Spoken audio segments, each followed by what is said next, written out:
মার্কেটে। কিন্তু আমার একটা জিনিস দেখছেন, আমি মেগাদা সুপারস্টার জুনিয়র শাকিব খান, উত্তরবঙ্গের মধ্যে 21 বছরের মাঠ কাঁপানো সুনামধন্য ধারাভাষ্যকার।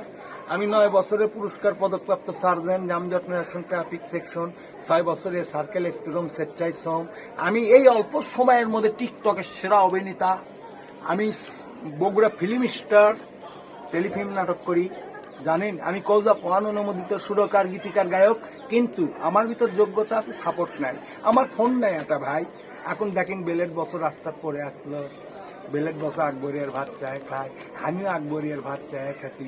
কিন্তু একটা জিনিস দেখছি আমি, কি জানেন, আকবরিয়ার গরিব দুঃখীরা যারা চায় খায় তারাও ভাইরাল হয়ে যায় এবং আকবরিয়াও ভাইরাল। সবচেয়ে বড় কথা, আকবরিয়াও ভাইরাল।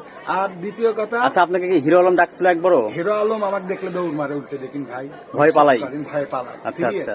আমি তাই না গ্যারান্টি দিয়ে করছিলাম, হিরো আলম আমি ঈদের পরে আসিচ্ছি, তোর সাথে দেখা করবে, তুই থাকিস। মানে হিরো আলমের এলাকাতে আমার বোনের বাসা তো, এই মুড়ে আর মুড়ে আমি গেছি, হিরো আলম ভাই ভাগে গেছে, আমি 2-3 ঘন্টা থাকে চলে আসছি, কই হিরো আলম নাই। কিন্তু দেখেন, সবচেয়ে বড় বিষয় কি জানেন, যার যোগ্যতা আছে তাকে আপনারা সাপোর্ট দেবেন প্লিজ। লক্ষ্মী ভাই, আমার ভিতরে অভিনয় আছে, ট্যালেন্টার আছে, যোগ্যতা আছে, আমার অর্থ নাই ভাই, অর্থ নাই। প্লিজ ভাই, আমাকে কেউ সাপোর্ট দেন ভাই, আমি কারো কাছে কিছু চাই না ভাই। লক্ষ্মী ভাই, পরিশেষে বেলেট বস বুঝি না, আমি জুনিয়র শাকিব খান ভাইরাল বুঝি না, সেটা মোবাইলই কথা কয়ে দিবি। পরিশেষে কথাবার্তা ভুল ত্রুটি হলে আপনাদের কাছ থেকে ক্ষমা চাই নিচ্ছি সন্তান বা ছোট ভাই হিসেবে। ধন্যবাদ সবাইকে, দিয়ে ছোট করব না। আপনাদের শুভেচ্ছা রইল, আমার জন্য দোয়া দেবেন, বেলেট বসের জন্য দোয়া দিয়েন। ধন্যবাদ সবাইকে।